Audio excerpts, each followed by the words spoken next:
নবীজি হাদিসের মধ্যে বলেন আমাকে তোমরা ভালোবাসবা কেন? ক্বালা রাসূলুল্লাহ সাল্লাল্লাহু আলাইহি ওয়াসাল্লাম আহিব্বুল্লাহ লিমা ইয়াযুকুম মিন নি'মাহ ওয়া আহিব্বুনি লিহুব্বিল্লাহ ওয়া আহিব্বু আহলা বাইতি লিহুব্বি। হুজুর সাল্লাল্লাহু আলাইহি ওয়াসাল্লাম বলেন এক নাম্বার তোমরা কাকে মহব্বত করবা? এক নাম্বার তোমরা আল্লাহকে মহব্বত করবা। কেন আল্লাহকে মহব্বত করবা? কালিমা ইয়াযুকুম মিন নি'মাহ, আল্লাহ তোমাদেরকে অনেক ধরনের নিয়ামত দান করেছেন, এই জন্য তোমরা এক নম্বরে আল্লাহকে মহব্বত করবা। আল্লাহ তোমাদেরকে নিয়ামত দিয়েছেন, আসমান তোমাদের জন্য আল্লাহ বানিয়েছেন, জমিন আল্লাহ তোমাদের খিদমতের জন্য বানিয়েছেন, পাহাড় আল্লাহ তোমাদের খিদমতের জন্য বানিয়েছেন, নদী নালা আল্লাহ তোমাদের খিদমতের জন্য বানিয়েছেন। এই জন্যই তো কবি বলেন ইয়ে জমি মেরে লিয়ে হে আসমান মেরে লিয়ে। এই মোরা মানুষের কণ্ঠ সিলেটিবাসীর মানেলা চিৎকার দিয়ে বলেন আল্লাহু আকবার। আর যেন বলা লাগে না, শুধু ইশারা দিব তো আল্লাহর নামের স্লোগান চলবে।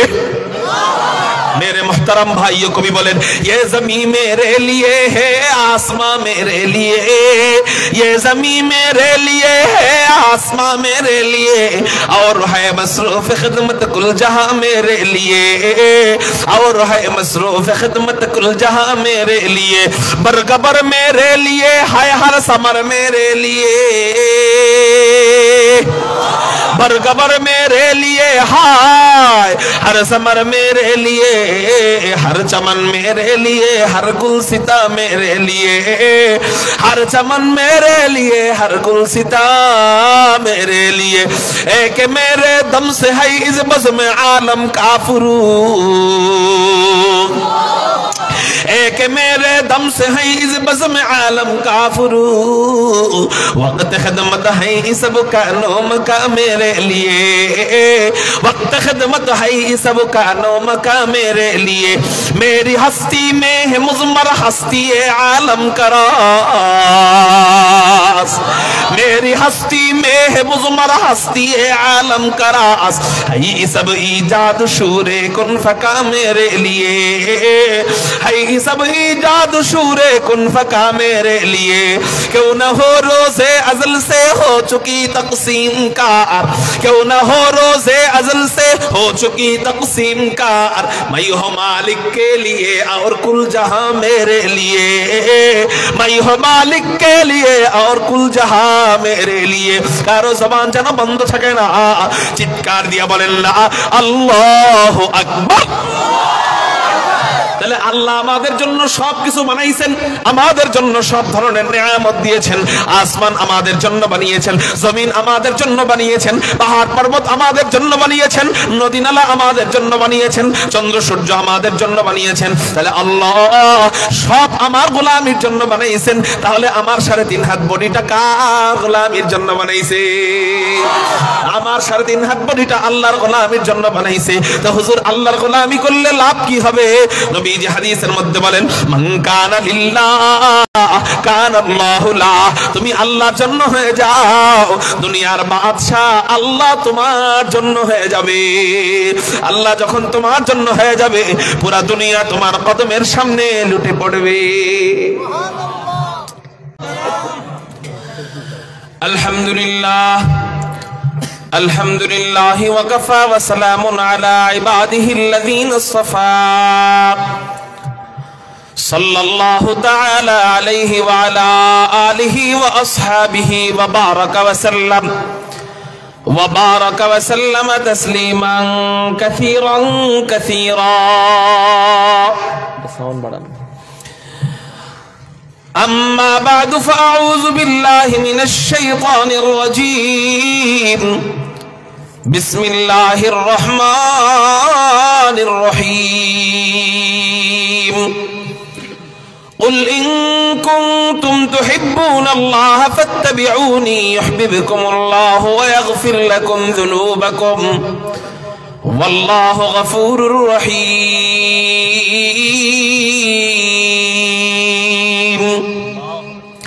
قال سيدنا رسول الله صلى الله عليه وسلم أحب الله لما يغذوكم من نعمة وأحبوني لحب الله وأحبوا أهل بيتي لحبي صدق الله مولانا العظيم وصدق رسوله النبي الأمي الكريم ونحن على ذلك لمن الشاهدين والشاكرين والذاكرين والحمد لله رب العالمين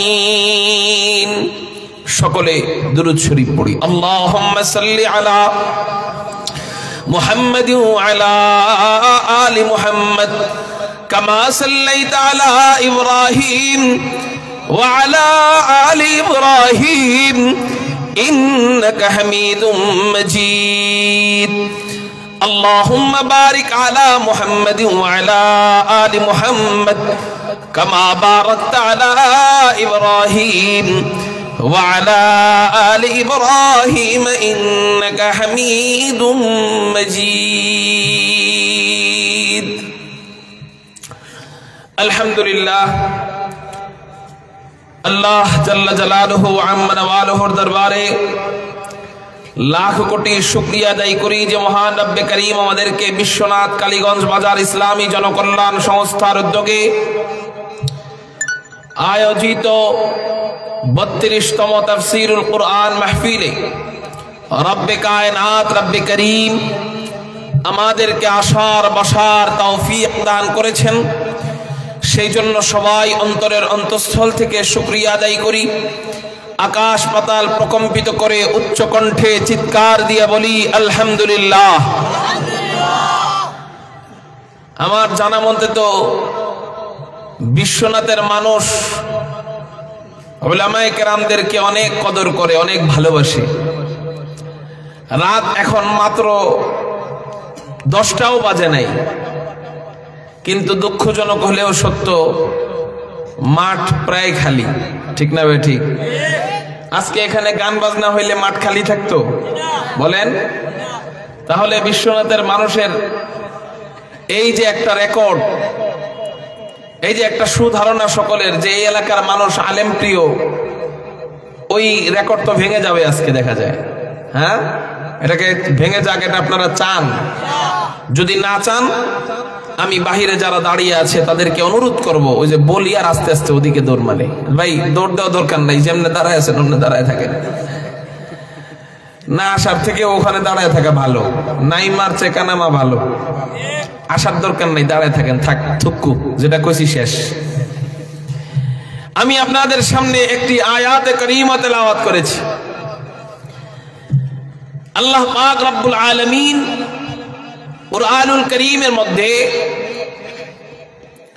ইরশাদ করেন, আউযু বিল্লাহি মিনাশ শাইতানির রাজীম, বিসমিল্লাহির রহমানির রহিম। قل إن كنتم تحبون الله فاتبعوني يحببكم الله ويغفر لكم ذنوبكم والله غفور رحيم।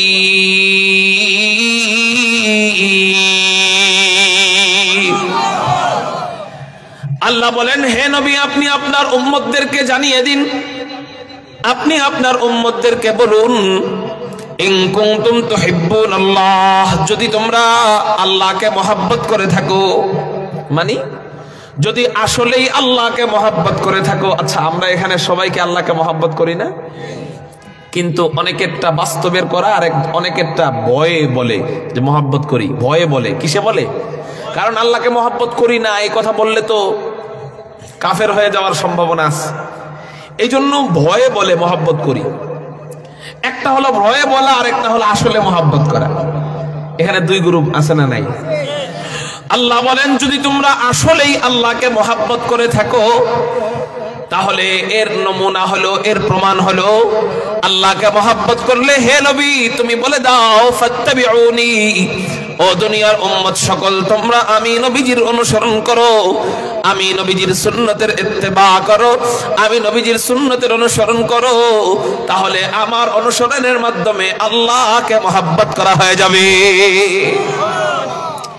নবীজিকে অনুসরণ করলে অটো আল্লাহকে মহব্বত করা হবে, আর নবীজিকে অনুসরণ না করলে অটো আল্লাহকে মহব্বত করা হবে না। নবীজিকে অনুসরণ করলে অটোমেটিক কাকে মহব্বত করা হবে? নবীজির অনুসরণ না করলে অটোমেটিক কারে মহব্বত করা হবে না? আল্লাহকে মহব্বত করা হবে না। তাহলে আল্লাহর মহব্বতের সাথে সম্পর্ক সম্পৃক্ত, আল্লাহর মহব্বত এর সাথে শর্তযুক্ত হলো নবীজির সুন্নতের অনুসরণ। আমরা সুন্নত অনুসরণ করতে চাই না কেন? এগুলা কি অনেক কঠিন? 8 ঘন্টা ঘুমাই, 8 ঘন্টা ঘুমের শুরুতে কয় মিনিট সুন্নত? আল্লাহুম্মা বিসমিকা আমুতু ওয়া আহইয়া, 5 সেকেন্ড। এটা বলতে বলতে ডান কাত হয়ে যান, 5 সেকেন্ডে 2 সুন্নত আদায় হয়ে গেল। এবার আপনি সারা রাত ঘুমায় পড়েন, 8 ঘন্টা 9 ঘন্টা ঘুমাইলেন, ঘুম থেকে জাগার পর দোয়া পড়েন, আলহামদুলিল্লাহিল্লাযী আহইয়ানা বাদামা আমাতানা ওয়া ইলাইহিন নুশুর।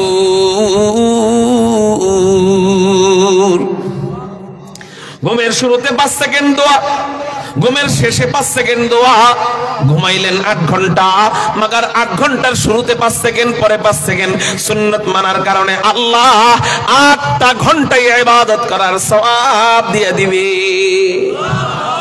8টা ঘন্টায় ইবাদতের সওয়াব পাওয়া যাবে একটু সুন্নত পালন করার কারণে। আচ্ছা, এমনি নামাজ পড়া তো ভালো, ফরজ। ইশারের নামাজ পড়া কি ফরজ, কিন্তু জামাতের সাথে পড়া ফরজ না সুন্নত?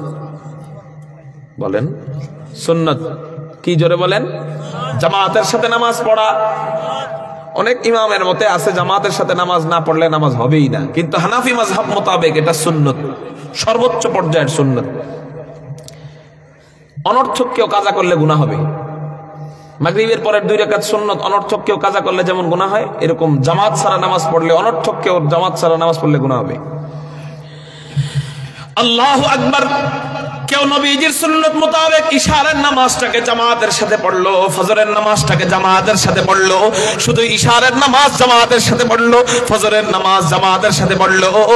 নবীজি বুখারী শরীফের হাদিসের মধ্যে জানায় দেয়, ইশারের নামাজ জামাতের সাথে পড়ার কারণে অর্ধেক রাত জায়গায় ইবাদতের সওয়াব আল্লাহ দিবেন। ফজরের নামাজ জামাতের সাথে পড়ার কারণে বাকি অর্ধেক রাত জায়গায় ইবাদতের সওয়াব আল্লাহ দিয়ে দিবে। তাহলে দেখেন ভাই, আমি দেখতেছি অনেকে খাচ্ছেন, পান ফালান, পান ফালান, মুখের থেকে পান ফালাই দেন। হ্যাঁ, দ্রুত ফালান, দেরি করেন না। কেউ খাবার দাবার খাবো না, ঠিক আছে না? ইনশাআল্লাহ এখানে বয়ান হবে, তাফসীর হবে, এর চেয়ে দামি কোনো ক্লাস নাই। মুহতারাম হাজিরিন, তাহলে সুন্নত বড় বড় না ছোট ছোট? আরে আমল ফজিলত বড়, কিন্তু সুন্নত গুলা ছোট না বড়? ছোট। সহজ না কঠিন? কিন্তু এই সহজ সুন্নত আমরা করতে গেলে আমাগো শরীর অসুস্থ হয়ে যায়, পারি না। কিন্তু দাঁড়ায় দাঁড়ায় 5 ঘন্টা নেইমারের খেলা দেখি কোমর ব্যথা করে না? দাঁড়ায় দাঁড়ায় 4 ঘন্টা মেসির খেলা দেখি কোমর ব্যথা করে না? মাগার 5 মিনিট নামাজ পড়লে কোমর ব্যথা হয়ে যায়। সুন্নত পালন কইরার মসজিদে একটু হাইটা যাব, সুন্নত পালন করে ইশারের নামাজটা জামাতের সাথে পড়বো, আমার হাত পা ব্যথা হয়ে যায়। মাগার অন্য জায়গায় দাঁড়ায় দাঁড়ায় গান দেখতে ব্যথা করে না, দাঁড়ায় দাঁড়ায় টিভি দেখতে ব্যথা করে না, দাঁড়ায় দাঁড়ায় নারীদেরকে দেখলে পা ব্যথা করে না, দাঁড়ায় দাঁড়ায় খেলা দেখতে পা কোমর ব্যথা করে না। কিন্তু 5 মিনিট আল্লাহ এবং তার রাসূলের জন্য দাঁড়ায় থাকলে কোমর ব্যথা হয়ে যায়, পা ব্যথা হয়ে যায়। কেন আমরা রাসূলের সুন্নত থেকে এমন বিমুখ? আমরা কেন রাসূলের সুন্নত গুলা মানি না? একমাত্র কারণ হলো রাসূলের মুহাব্বত আমাদের দিলে ঢুকাইতে পারি নাই। রাসূলের মুহাব্বত দিলে ঢুকাইতে পারি নাই। তাহলে আল্লাহ বলতেছেন আল্লাহকে মুহাব্বত করতে হলে নবীজির সুন্নতের অনুসরণ করতে হবে। আবার নবীজির সুন্নতকে অনুসরণ করতে গেলে নবীজিকে মুহাব্বত করতে হবে। তাহলে একটার জন্য দ্বিতীয়টা শর্ত, দ্বিতীয়টার জন্য তৃতীয়টা শর্ত। কারণ আল্লাহকে মুহাব্বত হবে না সুন্নত ছাড়া। সুন্নত পালন করা সম্ভব নয় নবীজিকে মুহাব্বত করা ছাড়া। বুঝতে পারছেন কথাটা?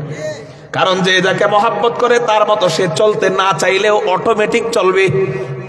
যে যাকে মহব্বত করে তার মতো সে চলতে না চাইলেও অটোমেটিক চলবে। চলবে কিনা?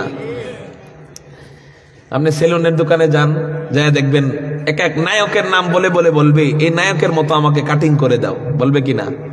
ওই যে মহব্বত, অটোমেটিক অনুসরণ আসে।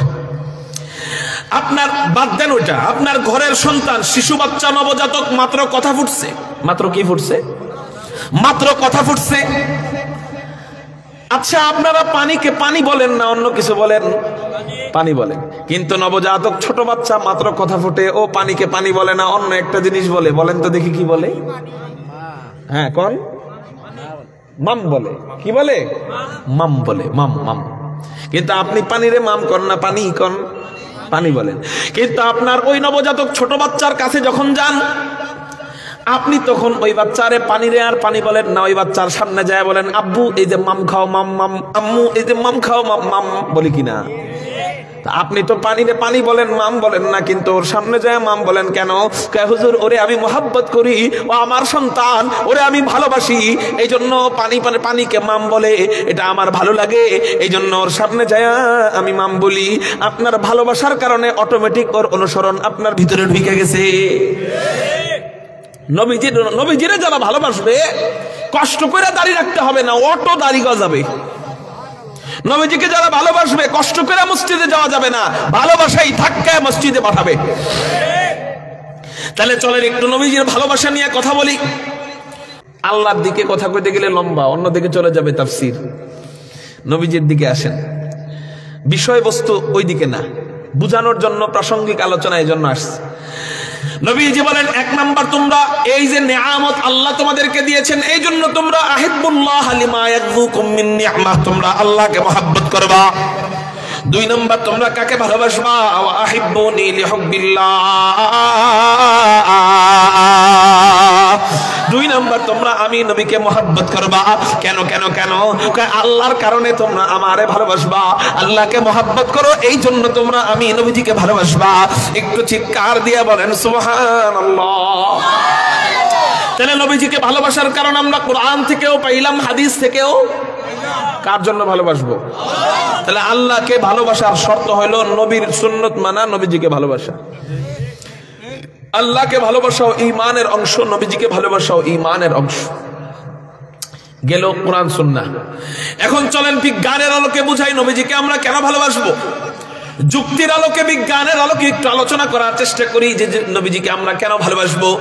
যারা মানুষের জেহেন নিয়ে, মন নিয়ে, ব্রেন নিয়ে গবেষণা করেন, ওনারা বলেন একজন মানুষ আরেকজন মানুষকে 4টা কারণে মহব্বত করে।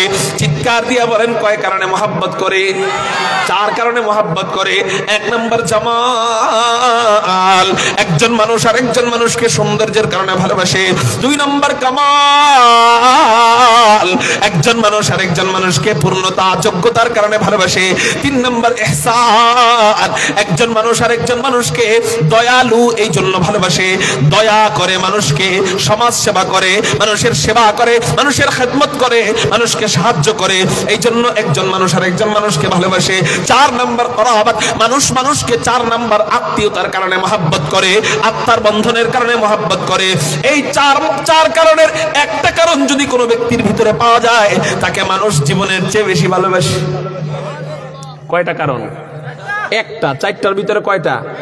একটা যদি পাওয়া যায়, তাকে জীবন দিয়ে ভালোবাসে। যেমন নারী পুরুষের প্রেমে পড়ে, পুরুষ নারীর প্রেমে পড়ে, প্রেমে পড়া আত্মহত্যা পর্যন্ত করে, কি করে না? আছে না নাই দেশে? আছে। এরকম অনেক মাথা মোটা বলদ আছে, চেহারার প্রেমে পড়ে আত্মহত্যা করে।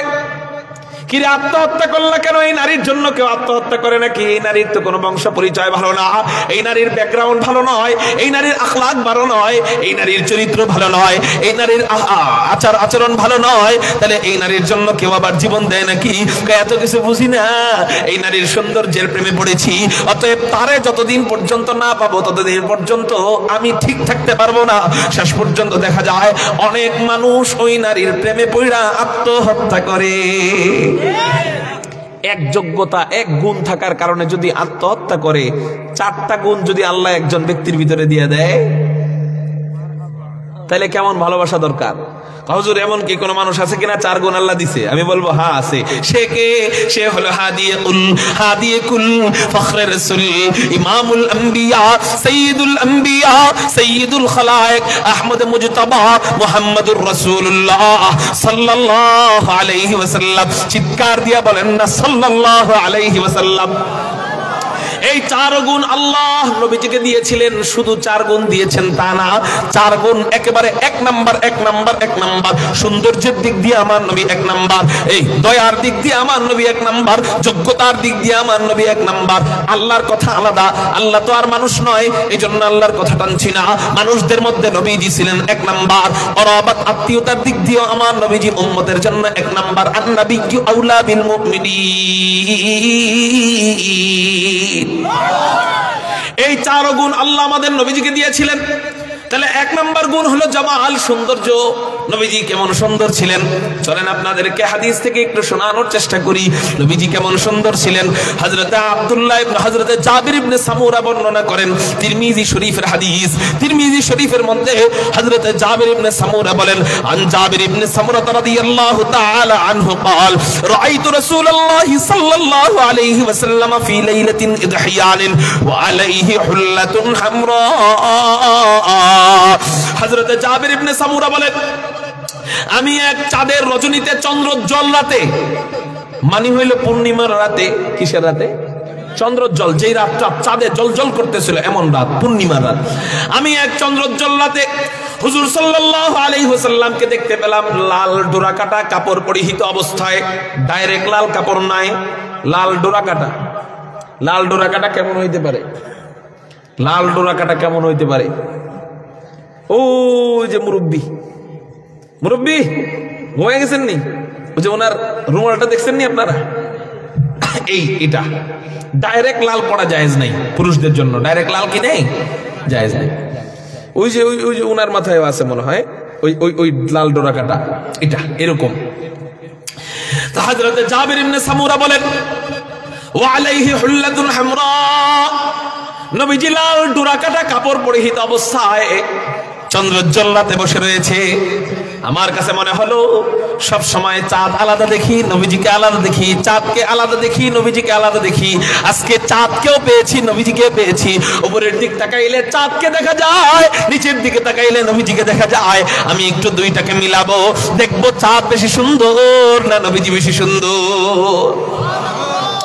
হযরতে জাবের বলেন, ফাজআলতু আনজুরু ইলাইহি ওয়া ইলাল কমার। এই নিয়ত করে আমি একবার চাঁদের দিকে তাকাইলাম আর একবার নবীজির দিকে তাকাইলাম। আমি এরকম অনেকক্ষণ করলাম। আমি অবশেষে সিদ্ধান্ত নিতে বাধ্য হলাম, লাহু ইনদি আহসানু মিনাল কমার। আমার কাছে মনে হলো আকায়ে নামদার, তাজদার মদিনা, সরকারে দো জাহাঁ, আহমদ মুজতবা, মুহাম্মদুর রাসূলুল্লাহ সাল্লাল্লাহু আলাইহি ওয়াসাল্লামের চেহারা মুবারক আসমানের পূর্ণিমার চাঁদের চেয়েও কোটি গুণ বেশি সুন্দর। একটু চিৎকার দিয়া বলেন না সুবহানাল্লাহ। এই জন্যই তো হযরত আম্মা জান আয়েশা রাদিয়াল্লাহু তাআলা আনহা নবীজির বিবি আম্মা জান আয়েশা নবীজিকে নিয়ে কবিতা গায়। আম্মা জান আয়েশা কবিতা বলেন, কি কবিতা? লানা শামসুন ওয়ালিল আফাকি শামসুন, লানা শামসুন ওয়ালিল আফাকি শামসুন, ওয়া শামসি খায়রুম মিন শামসিস সামাই, ফা ইন্নাশ শামসা তাতলু বাদা ফাজরিন। মিলে গেছেন গা, চিৎকার দিয়ে বলেন আল্লাহু আকবার। فإن الشمس تطلع بعد فجرين وشمسي طالع بعد العشاء وشمسي طالع بعد العشاء। হযরত আম্মা জান আয়েশা বলেন, লানা শামসুন ওয়ালিল আফাকি শামসুন। শোনো দুনিয়ার মানুষ সকল, আসমানের জন্য একটা সূর্য রয়েছে, আমার জন্য একটা সূর্য রয়েছে। আল্লাহ, আসমানের জন্য একটা সূর্য রয়েছে, আমার জন্য একটা সূর্য রয়েছে। কিন্তু আসমানের সূর্য আর আমার সূর্যের মাঝে বেশ কম কতটুকু জানেনি? আম্মা জান আয়েশা বলেন, শামসি খায়রুম মিন শামসিস সামাই। আসমানের সূর্যের চেয়ে আমার সূর্য কোটি গুণ বেশি দামি। একটু চিৎকার দিয়া বলেন না সুবহানাল্লাহ। আসমানের সূর্যের চেয়ে আমার সূর্য কোটি গুণ বেশি প্রিয়, কোটি গুণ বেশি সুন্দর। শুধু তাই না, আসমানের সূর্য কখন উদিত হয় আর জমিনের সূর্য, আমার যেই সূর্য আল্লাহ আমাকে দান করেছেন, এই সূর্য কখন উদিত হয়। ফাইন্নাশ শামসা তাতলু বা'দা ফাজরিন ওয়া শামসি তালিউন বা'দাল ইশাই। আসমানের সূর্য উদিত হয় সবাই যখন ঘুম থেকে জাগ্রত হয়, ফজরের নামাজের পর আসমানের সূর্য আল্লাহ উদিত করে দেয়। আর আমাকে আল্লাহ যেই সূর্য দান করেছেন সেই সূর্য কখন উদিত হয়, সবাই যখন ঘুমে বিভোর হয়ে যায়, ইশারের নামাজের পর আমার অন্ধকার কুটিরিতে আমার সূর্য উদিত হয়। এই হলো নবীজির চেহারা। চেহারার কারণে প্রেমিকার জন্য যদি তুমি জীবন দিতে পারো, তাহলে নবীজির জন্য কি করা দরকার ছিল? হ্যাঁ, শুধু তাই না, আপনি বলতে পারেন এটা তো নবীজির স্ত্রী, এই জন্য স্ত্রীরা তো স্বামীরে সুন্দর কইবই। অন্য কেউ কি সুন্দর বলছে কিনা? আমি বলবো হ্যাঁ, শুধু স্ত্রীরাই সুন্দর বলে না।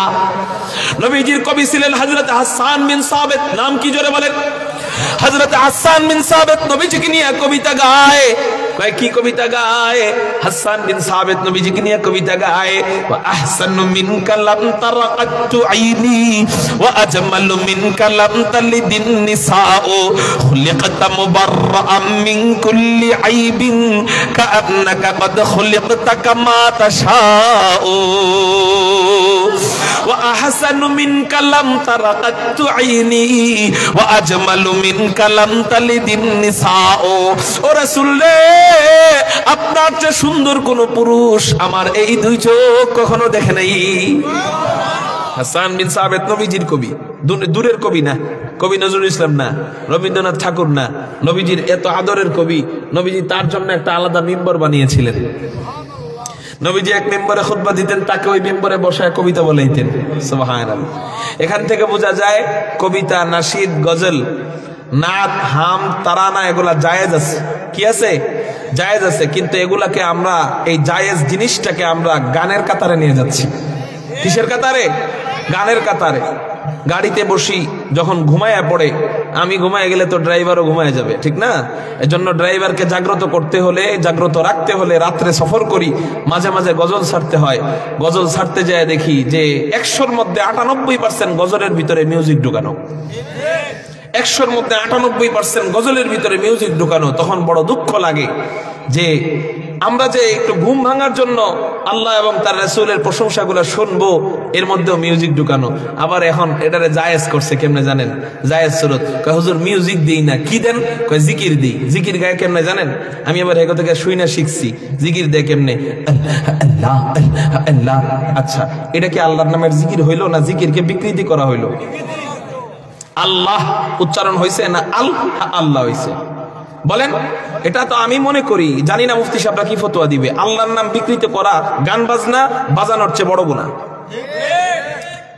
এজন্য আমি অনুরোধ করব, বাংলাদেশে যেন এমন এক শিল্পী গোষ্ঠী বের হয় যে সত্যিকারে হাসান বিন সাবিতের ভূমিকা এবং দরদ নিয়ে ময়দানে নামবে। কোনো মিউজিক দরকার নাই। কেন আমি হাসান বিন সাবিতের কবিতা করার পরে আপনারা চিৎকার দেন নাই আল্লাহু আকবার বলে? ওয়া আহসানু মিনকা লাম তারাকাতু আইনি ওয়া আজমালু মিনকা লাম তালিদিন নিসাউ খুলিকতা মুবাররাআম মিন কুল্লি আইবিন কাআন্নাকা কদ খুলিকতা কামা তাশাউ। আল্লাহু আকবার কইলেন কেন? টুং টুং তো বাজাই নাই, ওই এগুলো তো কই নাই, তা চিৎকার দিলেন কেন? তাহলে আল্লাহ যে কণ্ঠ দিছে এই কণ্ঠই সুন্দর। আলগা ওগুলা লাগাইতে যায় আমলটারে নষ্ট করেন না। আল্লাহ আমাদেরকে ইখলাসের সাথে হাসান বিন সাবিতের ভূমিকা পালন করার তৌফিক দান করুক। মুহতারাম হাজিরিন, তো বলতেছিলাম নবীজির বড় আদরের কবি ছিল, নবীজির বড় আদরের শিল্পী ছিল হযরত হাসান বিন সাবিত। নবীজির কাছে আয়েশা বলেন, ইয়া রাসূলুল্লাহ, ইয়া হাবিবাল্লাহ, বলবো নি একটা কবিতা আপনাকে নিয়ে বানাইছি, আপনি অনুমতি দিলে বলবো। নবীজি বলেন, বলো কবিতা। হাসান বিন সাবিত এই কবিতা পাঠ করে। এই কবিতার তরজমা কি? এই কবিতার অর্থ কি? হাসান বিন সাবিত কবিতার মধ্যে বলেন, অর্থ বলতেছি। হাসান বিন সাবিত বলেন, রাসূল, আমার এই চোখ আপনার চেয়ে কোনো সুদর্শন সুন্দর কোন মানুষ কখনো দেখে নাই। 2 নম্বর লাইনের অর্থ, ওয়া আজমালু মিন কালাম তালিদিন নিসাউ। ওয়া আজমালু মিনকা লাম তালিদিন নিসাউ। ও রাসূল, আপনার চেয়ে সুন্দর কোন শিশু পৃথিবীর কোন মা জন্ম দিতে পারে নাই। আপনার চেয়ে সুন্দর শিশু কোন মা জন্ম দিতে পারে নাই। এজন্যই তো নবীজির মা হযরত আমেনা বলেন, হযরত আমেনা কি বলেন? নবীজির মা হযরত আমেনা বলেন, আমার গর্ভ থেকে যখন আমার সন্তান ভূমিষ্ঠ হইল, আমি চেহারা দেখে চিন্তায় পড়ে গেছিলাম। কি চিন্তায়? এত সুন্দর ফুটফুটে সন্তান, এটার নামটা আমি কি রাখবো? কারণ বর্তমানে ওই সময়ে আরবি সাহিত্যের যুগ ছিল, সাহিত্যিক নিয়ে চর্চা ছিল, ঠিক না? সাহিত্যিক নিয়ে প্রতিযোগিতা ছিল। আমাদের এখানে যেমন ইসলামী সঙ্গীত নিয়ে, গজল নাশিদ নিয়ে প্রতিযোগিতা হয়, কুরআনুল কারীমের হিফজ পড়া নিয়ে প্রতিযোগিতা হয়। আগের জামানায় আইয়ামে জাহিলিয়াতের যুগে সাহিত্যিক নিয়ে প্রতিযোগিতা ছিল, কে কত ভালো সাহিত্যিক পড়তে পারে, সাহিত্যিক বলতে পারে। ওই জামানায় চেহারা যত সুন্দর হবে, সন্তানের নামটাও তত সুন্দর রাখতে হয়। মনে করেন বিশ্বনাথ থানার মধ্যে সবচেয়ে সুন্দর একটা শিশু ভূমিষ্ঠ হইল, ওই শিশুর নাম যদি রাখেন কালামিয়া, তাহলে কি মানাবেনি? শিশুর নাম যদি রাখেন বল্টু, মানাবেনি? হ্যাঁ, মানাবে? ওই যে এক জায়গায় গেলাম, নাম রাখছে ইঙ্গুল। কি নাম? আমি কই ইঙ্গুল না রাখা রস্যইটারে বাদ দিয়া হ দিয়া দেন, হিঙ্গুল হয়ে যাবে, নাকের হিঙ্গারি। এটি নাম আল্লাহ হেফাজত করুক বলি আমি। এটা সন্তানের হক। কোন মা যদি, কোন বাবা যদি সন্তানের সুন্দর নাম না রাখে, তাহলে সে সন্তানের হক মেরে দিল। সন্তানের হক, সন্তান যা নামটা যত সুন্দর রাখবেন, সন্তানের আসর, সন্তানের চালচলন ওই রকম হবে। নাম যদি আব্দুল্লাহ রাখেন, ও আব্দুল্লাহ, আল্লাহর বান্দার মতো চলাফেরা করবে। নাম যদি আব্দুর রহমান রাখেন, তাহলে ও দয়ালু রহমানের বান্দার মতো চলাফেরা করে। নাম যদি রাখেন ইঙ্কি, মিঙ্কি, পিঙ্কি, ইউটি, মিউটি, সুইটি, ইলেনা, দোলেনা, হেলেনা, এই তাহলে দেখবেন ওই যে ওইরকম আরেকজনের হাত ধরে ভাগ্যে যাবো, কবে বাবা তোমারে আমি চিনি না। ঠিক না বেঠে? এজন্য নাম সুন্দর রাখতে হবে। হযরত আমেনা বলেন, আমি আমার গর্ভ থেকে যখন আমার সন্তান ভূমিষ্ঠ হইল, তখন আমি দেখতে পাইলাম, চেহারার দিকে তাকাইলাম, চেহারাটা মোহাম্মদ। নাম এখনো রাখে নাই। চেহারাটা কি? এখনো নাম রাখে নাই। চেহারাটা মোহাম্মদ। মোহাম্মদ শব্দের অর্থ হলো প্রশংসিত। অর্থ কি? চেহারার দিক তাকাইলাম, চেহারাটা মোহাম্মদ, মানে চেহারাটা প্রশংসিত।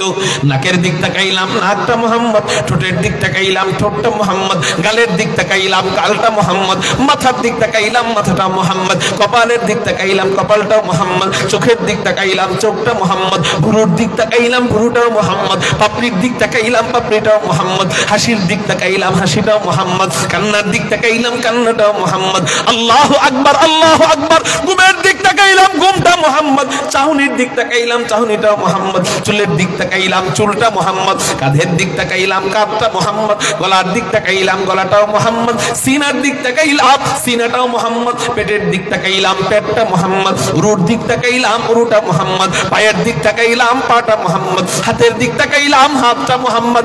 আমেনা কনফিউজডে পড়ে গেছেন, আমেনা চিন্তায় পড়ে গেছেন।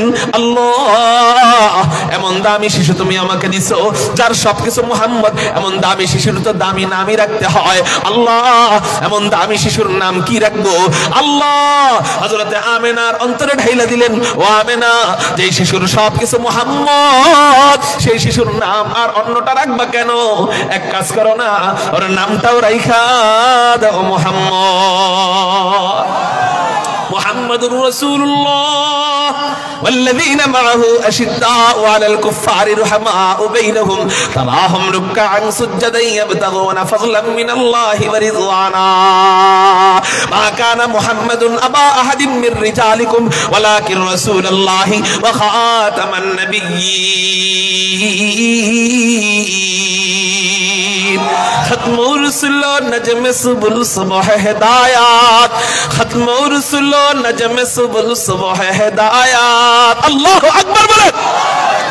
এই হলো আবার নবীজি, যেমন তার চেহারা তেমন তার নাম, যেমন তার চেহারা তেমন তার নাম। চেহারার ভুলও যেমন ধরা সম্ভব ছিল না, নামেরও ভুল ধরা সম্ভব ছিল না। যাই হোক, খায়ের নামের দিকে আর আগাচ্ছি না।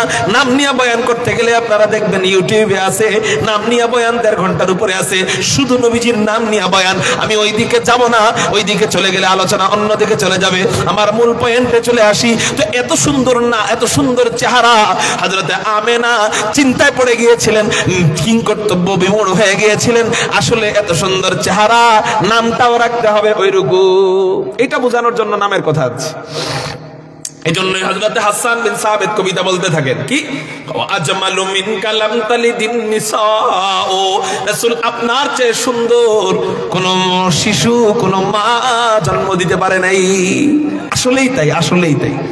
কারণ হযরত ইউসুফ বেশি সুন্দর না? প্রশ্ন হইতে পারে আপনার, প্রশ্ন হইতে পারে হুজুর ইউসুফ কি বেশি সুন্দর না? হযরত ইউসুফ কি বেশি সুন্দর নয়? নবীজিতে মনে হয় দ্বিতীয় প্রকার, ইউসুফ মনে হয় এক, নবীজি মনে হয় দুই। মাঝে মাঝে এরকম প্রশ্ন জাগে না? জাগেনি? উত্তর পান নাই কারা কারা, তারা হাত ওঠান। উত্তর পান নাই যারা, আজকে উত্তর দিব, হাত ওঠান। ইউসুফ বেশি সুন্দর না নবীজি বেশি সুন্দর, এটা উত্তর এখনো পান নাই এরকম কয়েকজন আছে। মক্কার সুন্দরী নারীরা হযরতে আম্মাজান আয়েশা রাদিয়াল্লাহু তাআলা আনহার বান্ধবীরা আম্মাজান আয়েশাকে জিজ্ঞাসা করে, ওগো আয়েশা, মক্কার না মদিনার যেন, এটা আমার মনে নাই, যাই হোক নারীরা আম্মাজান আয়েশাকে বলেন, আয়েশা সুন্দর বেশি কে, ইউসুফ বেশি সুন্দর না তোমার স্বামী মুহাম্মদ বেশি সুন্দর? ইউসুফ বেশি সুন্দর না তোমার স্বামী মুহাম্মদ বেশি সুন্দর? হযরত আম্মাজান আয়েশা বলেন, দেখো আমি তো ইউসুফকে দেখি নাই, এই জন্য আমি জানি না কে বেশি সুন্দর। তবে একটা কথা মনে রাখো, ইউসুফকে দেখা মিশরের রমণীরা তো হাত মাত্র কাটছে, কিন্তু আমার স্বামীকে যারা একবার দেখার মতো দেখে তারা নিজের তাজা কলিজা পর্যন্ত কাইটা দেয়। আমি হযরতে আম্মাজান আয়েশার কথার সাথে আরেকটু অ্যাড করব, যুক্ত করে আমি বলতেছি যে যারা দেখে তারাই শুধু হাত কাটে না, আমরা ওই নবীজির প্রেমে এমন ভাবে পড়েছি, আলহামদুলিল্লাহ সুম্মা আলহামদুলিল্লাহ। এই নবীজির উলামায়ে উম্মত, উলামায়ে দেওবন্দ যারা আছে, আলহামদুলিল্লাহ এই নবীর বিরুদ্ধে যখন কাদিয়ানীরা কলম তুলে, কাদিয়ানীরা যখন ইস্তেমা করে, এই নবীর জন্য আমরা অতীতে হাজার সৈনিক নবী প্রেমিকরা জীবন দিয়েছি। নবীজিকে না দেখা আগামীতেও যদি উলামায়ে কেরাম নবীর ইজ্জতকে হেফাজত করবার জন্য ডাক দেয়, নবীর জন্য হাসতে হাসতে তাজা কলিজা দিতে প্রস্তুত আছো কারা কারা? আল্লাহু আকবার বলা দুই হাত আল্লাহর দেখা।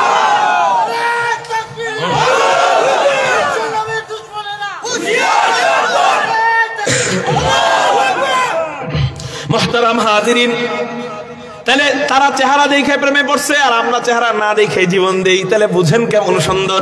এটাই হযরত হাসান বিন সাবিত বলেন, আজমালু মিন কালাম তালিদিন নিসাও, ও রাসূল আপনার চেয়ে সুন্দর আকর্ষণীয় কোন সন্তান কোন মা জন্ম দিতে পারে নাই। খুলিকাতা মুবাররাআম মিন কুল্লি আইবিন, যেন আপনি সৃজিত হয়েছেন নিখুঁত, আপনাকে বানানো হয়েছে নিখুঁত। আরে চাঁদেরও তো খুঁত আছে, চাঁদের মাঝখানেও তো কালো কালো দাগ দেখা যায়, কিন্তু আমার নবীজির চেহারায় কোনো খুঁত ছিল না।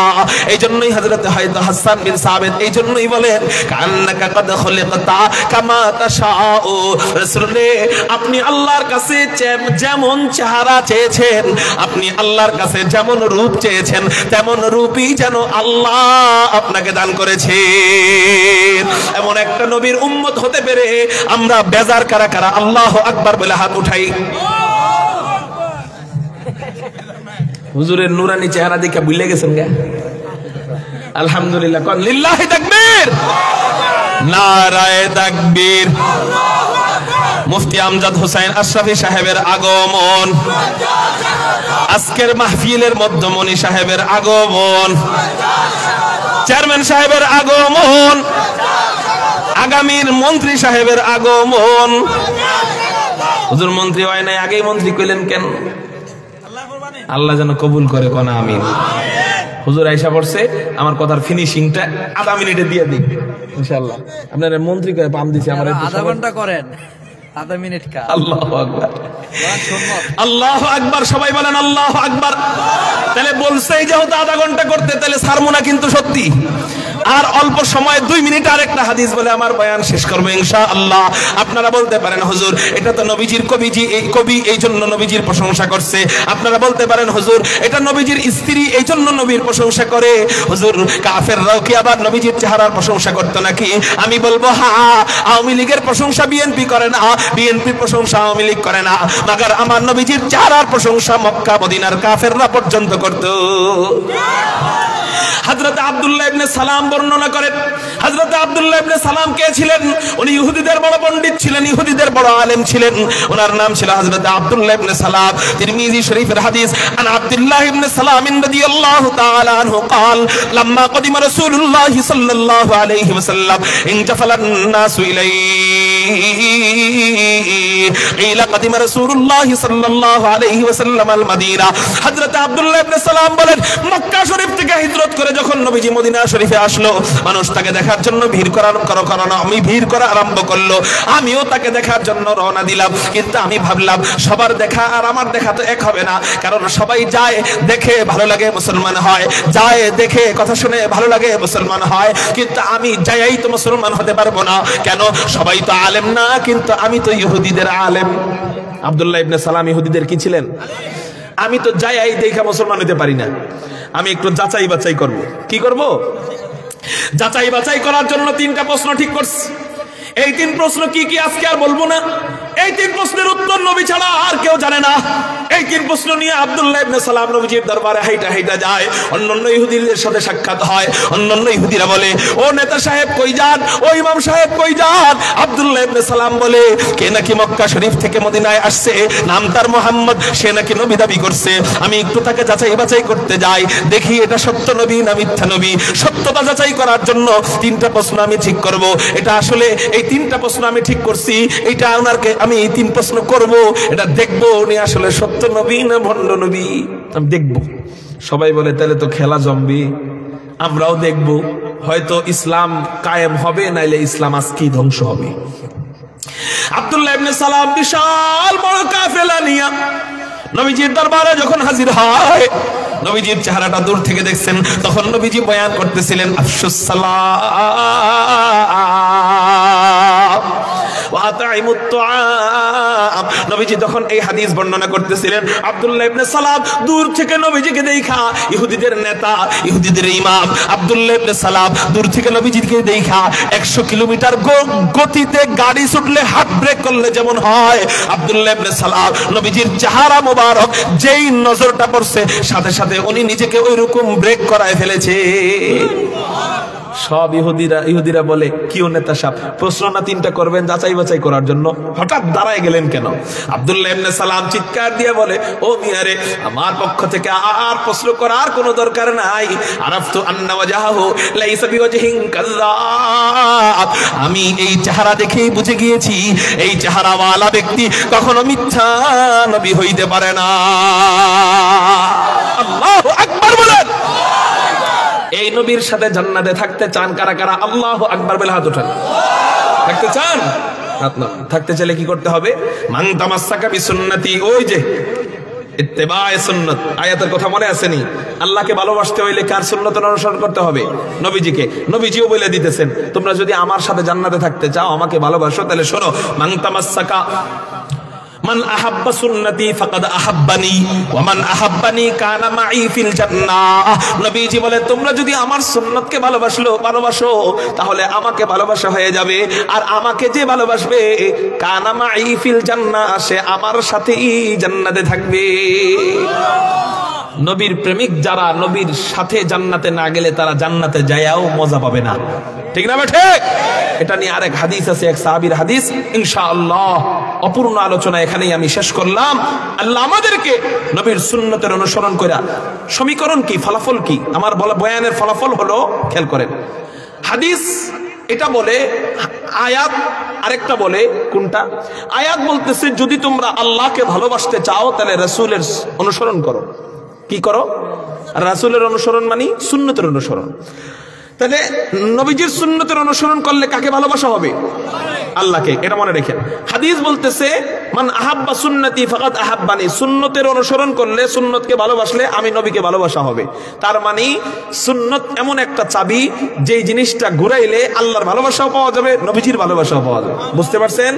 তাহলে আল্লাহ এবং রাসূলের দুজনের ভালোবাসা যদি আমি পাইতে চাই, আমার ব্যক্তিগত জীবন, আমার পারিবারিক জীবন, আমার সামাজিক জীবন, আমার রাষ্ট্রীয় জীবন, আমার সব জীবন রাসূলের সুন্নাত মোতাবেক চালাবো। আল্লাহ আমাদেরকে তৌফিক দান করুক, আমিন। ওয়া আখির দাওয়ানা আনিল হামদুলিল্লাহ। আসসালামু আলাইকুম ওয়া রাহমাতুল্লাহি ওয়া বারাকাতুহু।